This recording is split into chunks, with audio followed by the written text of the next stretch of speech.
దేవుని నామానికి స్తోత్రాలు. మీ అందరికీ వందనాలండి. ఈరోజు దేవుని మాట ఆదికాండము 28వ అధ్యాయము 15వ వచనం అండి. ఒకసారి చదువుకుందాము. ఇదిగో నేను నీకు తోడై ఉండి నీవు వెళ్ళు ప్రతి స్థలమందు నిన్ను కాపాడుచు ఈ దేశమునకు నిన్ను మరలా రప్పించదును. నేను నీతో చెప్పినది నెరవేర్చే వరకు నేను విడవనని చెప్పగా, ఇక్కడ చూడండి, ఇదిగో నేను నీకు తోడై ఉండి, నేను నీకు తోడై ఉంటాను. ఎప్పుడు తోడై ఉంటాడు? ఎల్లప్పుడూ తోడై ఉంటాడండి. నువ్వు కష్టంలో ఉన్నా, సుఖంలో ఉన్నా, ఆనందంలో ఉన్నా, దుఃఖంలో ఉన్నా ఎల్లప్పుడూ నీకు తోడై ఉంటాడండి. నిన్ను నడిపిస్తుంటాడు. నువ్వు అనేక శ్రమల్లో ఉన్నా, ఇబ్బందుల్లో ఉన్నా ఎల్లప్పుడూ నీకు తోడై ఉంటాడు అనమాట. నేను నీకు తోడై ఉండి నువ్వు వెళ్ళు ప్రతి స్థలం ముందు, నువ్వు ఏ స్థలానికి వెళ్ళినా, ఎక్కడికి వెళ్ళినా, ఒక చావింటికి వెళ్ళినా, ఒక దుఃఖం ఉన్న ఇంటికి వెళ్ళినా, నువ్వు ఏ స్థలంలోకి వెళ్ళినా కూడా ఆ స్థలంలో నేను నీతో ఉంటాను, నీకు తోడై ఉంటాను. నువ్వు వెళ్ళిన ప్రతి స్థలంలో కూడా నేను కాపాడుతాను. నువ్వు ఉద్యోగానికి వెళ్తుంటావు, ఒకవేళ నువ్వు ఉద్యోగానికి వెళ్తుంటావు, లేదంటే ఏదో కూలి పనికి వెళ్తుంటావు, లేదంటే ఏదో ఒక పని చేస్తుంటావు, ఆ ప్రతి స్థలం ముందు కూడా నేను నీకు తోడై ఉంటానని దేవుడు సెలవిస్తున్నానండి. నేను కాపాడుచు ఈ దేశం నిన్ను మరలా రప్పించేదిను. నిన్ను నా చిత్తాన్ని నా యొక్క చిత్తాన్ని నీ పట్ల నెరవేరుస్తాను. నా పరలోక రాజ్యంలో నేను చేర్చుకుంటాను. చూడండి, ఎంత గొప్ప దేవుడు అంటే మన దేవుడు, అంత గొప్ప దేవుడు అండి.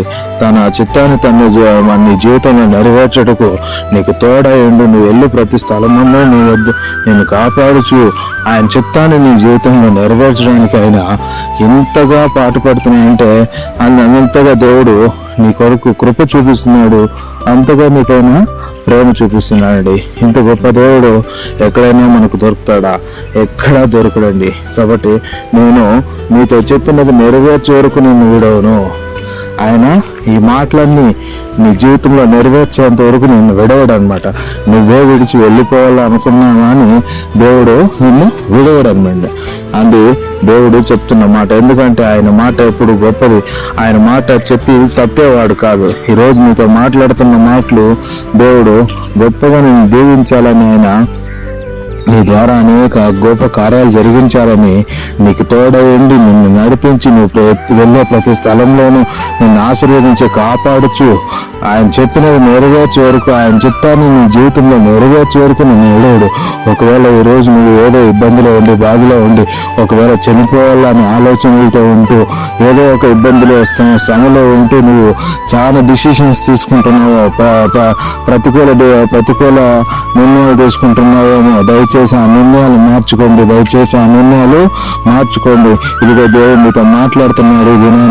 నీతో ఉండి నిన్ను నడిపించి నువ్వు వెళ్ళి ప్రతి స్థలమందు నేను కాపాడుతూ తన చిత్తాన్ని నీ జీవితంలో నెరవేర్చి ఆయన చెప్పినది నీతో అది జరిగేంత వరకు ఆయన నిన్ను విడవడండి. ఇంత గొప్ప దేవుడు అంటే అంత గొప్ప దేవుడు అండి మన దేవుడు. ఎవరు కానీ, ఏ మనిషి కానీ, ఎవరు కానీ ఈ మాట నీతో చెప్పినా కూడా అవి నీ జీవితంలో వాళ్ళు చేయరు, వదిలేసి వెళ్ళిపోతారు అంతే. ఇంకా నేను మళ్ళీ పట్టించుకోరు. అలా కాదండి మన దేవుడు. చెప్పిన మాట చెప్పినట్టుగా నెరవేర్చే దేవుడు మన దేవుడు. కాబట్టి దేవుడు ఈ వాక్యాన్ని దీవించుగాక. ఈ వాక్యాన్ని బట్టి మేము ప్రార్థన చేసుకున్నాము. కృపా, నమ్మకం, ప్రేమ కలిగిన తండ్రి, దేవాది దేవ, రాజాది రాజా, ఆశ్చర్యకార్యాలు, అద్భుత కార్యాలు జరిగించగల దేవా, స్తోత్రమైన ఇదిగో తండ్రి, నాతో ఏదో కాలంలో మీరు మాట్లాడిన మాటలు బట్టి మీ కృతజ్ఞతాస్తుతులు చెల్లిస్తున్నా ప్రభా. ఈ వాక్యాన్ని మీరు దీవించి ఆశ్రయించండి, బలపరచండి ప్రభా. ఇదిగో మీ ప్రజలతో మీరు మాట్లాడిన విధానం బట్టి మీ కృతజ్ఞతలు ప్రభా. అవును ప్రభా, నాతో కూడా మీరు మాట్లాడిన విధానం బట్టి మీ కృతజ్ఞతలు ప్రభా. అవునైనా నేను ఎక్కడ వెళ్ళినా, ఏ స్థలానికి వెళ్ళినా, మమ్మల్ని ఏ స్థలంలో మేము వెళ్ళినా కూడా మమ్మల్ని వీడవనైనా నువ్వు చెప్పిన మాట నువ్వు మా జీవితంలో నెరవేర్చేంత వరకు ఎన్ని శ్రమలు వచ్చినా, ఎన్ని ఇబ్బందులు వచ్చినా మమ్మల్ని విడవనైనా తండ్రి నా ప్రభా. అవును ప్రభా, నువ్వు చెప్పినది నువ్వు నెరవేర్చండి. మా జీవితాల్లో కార్యాలు జరిగించండి. ఎవరైతే బాధలు, ఇబ్బందులు, వేదనలో, శోధనలో ఉన్నారో వాళ్ళందరి నుంచి విడిపించండి. ఏ వ్యాధుల్లో చిక్కుకుపోయినారో వాళ్ళందరినీ విడిపించండి, వాళ్ళని బలపరచండి ప్రభా. అయ్యా, మీరు వాళ్ళ జీవితాల్లో మీ చిత్తాలను జరిగించి మీ నామని మాత్రం మహింపరుచుకుంటారని మీకే మహిమ అంతా ప్రభావం చెల్లించుకుంటూ నజరేయుడైన యేసు నామమున ప్రార్థన చేసి అడిగి వేడుకుంటున్నాను తండ్రి. ఆమేన్, ఆమేన్.